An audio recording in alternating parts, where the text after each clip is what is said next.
Apa reaksi kubu Prabowo menghadapi imbas politik kasus Ratna Sarumpait dan apa kata kubu Jokowi? Bersama saya sudah bergabung juru bicara Badan Pemenangan Nasional Prabowo Sandi, Valdo Maldini. Selamat sore, Mas Valdo. Sore. Ada juru bicara tim kampanye nasional Jokowi Ma'ruf, Lukman Edi. Selamat malam, Mas Lukman. Dan ada Ari Bowo Sasmito, pendiri Mafindo Masyarakat Anti Fitnah Indonesia. Selamat malam, selamat sore, Mas Ari. Selamat sore, Mbak. Assalamualaikum. Waalaikumsalam warahmatullahi wabarakatuh. Co-founder, bukan pendiri. Oke, siap. Ya. Saya ke Mas Valdo terlebih dahulu. Tanggapannya apa dari Prabowo Sandiaga? Ya, pertama kita telah menyatakan, Pak Prabowo sendiri telah menyatakan beliau meminta maaf atas kejadian yang terjadi dan beliau menyatakan beliau siap bertanggung jawab atas segala yang akan dihadapi. Dan oleh karena itu saat ini Pak Prabowo menunjukkan sikap kesatrianya sebagai seorang pemimpin dan juga langsung melakukan restrukturisasi tim. Bu Ratna langsung dipecat dari tim BPN karena beliau adalah salah satu anggota Jurkamnas. Lanjutnya kita juga mulai menghadapi proses hukum. Hari ini Pak Amin Rais dipanggil dan kita berkoordinasi dengan baik dengan kepolisian. Dalam artian kami tidak lari, kami tidak berusaha untuk tidak bekerja sama, Tapi namun Pak kami Amin bekerja hari sama. ini sampai saat ini masih belum datang dan masih ditunggu oleh Pak kepolisian. Amin masih dipanggil hari ini, terus habis itu kita berusaha untuk mengikuti prosedur hukum yang berlaku. Nah, yang ketiga yang paling penting adalah kami sudah move on dari isu ini. Kami tidak ingin terlalu berlama-lama, berlarut-larut, sehingga kita menghadapi konstelasi dinamika Pilpres tidak dengan penuh gagasan. Hari ini kami berbicara tentang ekonomi, tanggapan kami terhadap forum IMF World Bank yang akan diadakan dalam beberapa waktu ke depan. Seperti apa yang selama ini kami jalani, gitu, bahwa kami selalu membawa platform-platform ekonomi. Sehingga ada tiga itu, pertama kita restrukturisasi, yang kedua kita taat dengan hukum, yang ketiga kita move on. Oke, saya ke Mas Lukman. Tanggapan dari Jokowi Ma'ruf seperti apa? Karena awalnya memang disasar, sepertinya dalam tanda kutip yang disasar adalah kubu Jokowi Ma'ruf. Ya, memang ini kan ada aspek politik dan ada aspek hukumnya. Ya, aspek politiknya ketika ini belum dibuka oleh kepolisian sebagai sebuah kebohongan, maka kita tracking berbagai macam komentar dari tim kampanyenya Pak Prabowo Sandi, itu sudah bersiap-siap ini. Ibarat peperangan, ini meriam-meriam sudah dibuat. Ya, yang itu berimplikasi langsung kepada performan pemerintahan yang dianggap sebagai pelanggar HAM. Ya.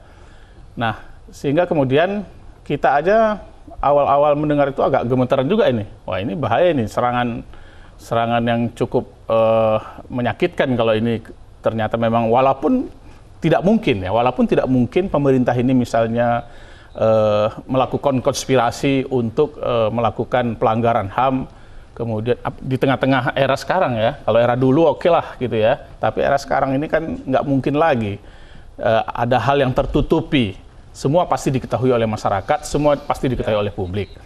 Nah, tapi alhamdulillah ini seperti apa namanya terbuka sendiri. Ya, dibuka oleh netizen, dibuka oleh masyarakat. Dr. Tompi waktu itu kemudian ternyata kepolisian juga bergerak cepat, ya, sehingga kemudian implikasi negatif kepada pemerintahan hari ini yang siap-siap untuk dituduh sebagai pelanggar HAM itu akhirnya buyar. Ya. Itu implikasi politiknya. Ya. Kalau kemudian pada akhirnya berimplikasi politik kepada tim Prabowo Sandi, menurut saya ini sebuah kepleset yang luar biasa lah ini ya, kepleset yang luar biasa.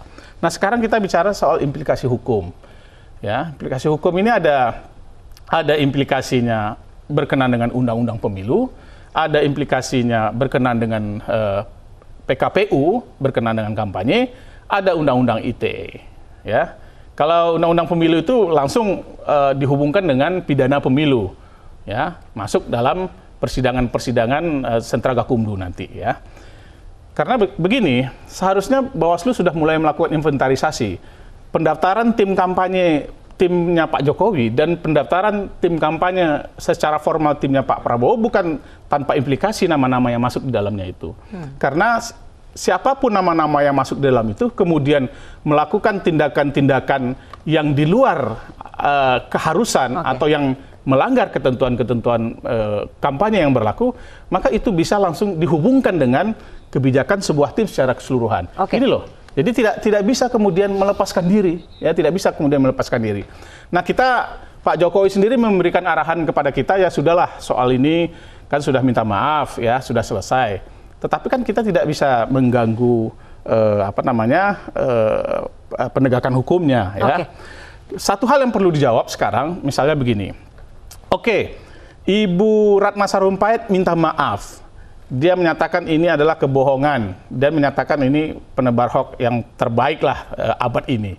Tetapi sekarang pertanyaan yang menurut saya harus ditelusuri oleh pihak kepolisian adalah apakah orang-orang yang nge-tweet nge-tweet menebarkan kebohongan ini terbukti benar-benar tidak tahu bahwa Ibu Ratna Sarumpait ini berbohong. Ya, ini harus dibuktikan dan ini pembuktiannya harus melalui jalur hukum. Kita nggak ikut-ikut ke persoalan itu. Mas Faldo tadi Mas Lukman mengatakan bahwa sulit memang dipisahkan untuk memisahkan begitu saja antara Ratna Sarumpait dengan Prabowo Sandiaga. Walaupun tadi Anda mengatakan Prabowo Sandiaga sudah move on. Iya, karena begini, kita nggak punya waktu sebenarnya untuk bikin hal-hal seperti itu. Itu satu. Yang kedua, itu di luar dari platform perjuangan. Karena kita nggak punya instrumen juga seperti yang dimiliki oleh pihak pemerintah. Kita nggak punya kita nggak bisa mengakses CCTV rumah sakit. Kita nggak pernah tahu di mana ponsel lokasi seseorang. Kita juga nggak tahu transaksi bank orang. Kita nggak punya instrumen itu. Ini ada temannya Pak Prabowo yang dia kenal, datang-datang, mukanya bonyok, terus masa ketika dia datang, ini hoax atau enggak nih gitu. Ini kan dua hal yang berbeda, apalagi tensi politik waktu itu sedang tinggi. Ya, benar juga kalau seandainya ini adalah sesuatu yang perlu kita serahkan kepada hukum, karena untuk kita berbicara hoax, kita pastikan dulu sumbernya dari mana, siapa yang menyebarkan, dan apakah dia terlibat, apakah dia tahu itu kebohongan atau tidak. Tentu kita sepakat ini kita serahkan ke hukum, dan itu telah dilakukan oleh Pak Prabowo dan Pak Sandi. Nah, dengan begitu, sejujurnya dari kami juga tidak menyangka hal ini akan terjadi. Toh kami dengan fair mengatakan bahwa kami minta maaf. Nah, oleh karena itu dengan move on itu hari ini kami bahas ekonomi lagi.